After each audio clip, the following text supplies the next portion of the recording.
battu 4 fois lors des 4 dernières journées. Le FC Metz est notamment en grande difficulté à Saint-Symphorien avec 3 défaites de rang et 14 buts encaissés.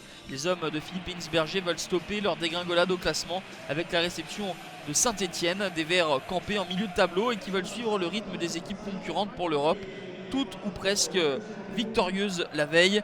Christophe Galtier est privé de Beric et Amouma et fait confiance d'entrée au jeune Arnaud Nordin. Côté messin, les anciens stéphanois Assou et Koto, Coad et Erding sont alignés par Philippe Hinsberger. Des Messins qui se procurent les premières opportunités avec cette frappe lointaine de Mandjek qui est déviée et qui vient filer à droite du poteau de Stéphane Ruffier. Sur le corner à suivre, la frappe d'Assou et Koto et la tête de Mevlut Erding. L'ouverture du score des Messins au quart d'heure de jeu.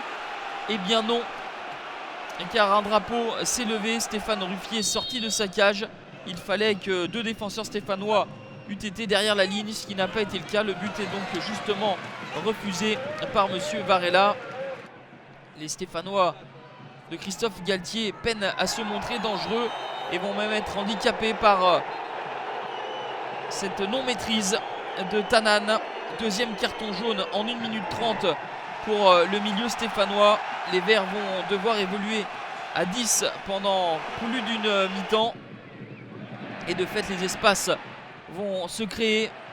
Nguet dans la profondeur, le retrait pour Mevlut Erding. La reprise en une touche de balle passe à côté du montant de Stéphane Ruffier. 0-0 à la mi-temps de cette rencontre hachée où le principal fait de jeu fut le carton rouge de Tanan, buteur en milieu de semaine en Ligue Europa lors de la victoire à Kabbalah.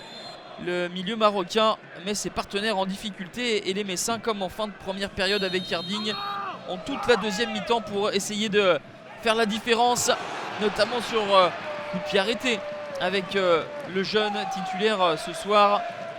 La patte gauche de le jeune passe au-dessus du but de Ruffier.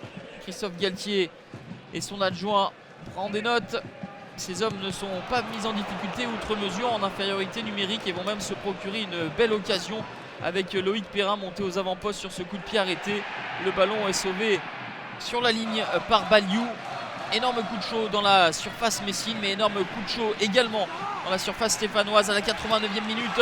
Simon Fallette, le défenseur central, était monté aux avant-postes, mais il reprend ce ballon lorsqu'il n'est pas en position descendante. De fait, la balle passe au-dessus de la cage de Stéphane Ruffier. 0-0 score final. Bon point pour des Stéphanois en infériorité numérique.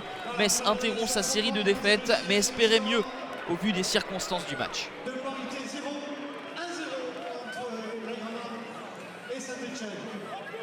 N'oubliez pas le prochain rendez-vous, je vous rappelle contre Lyon le 26 à 20h.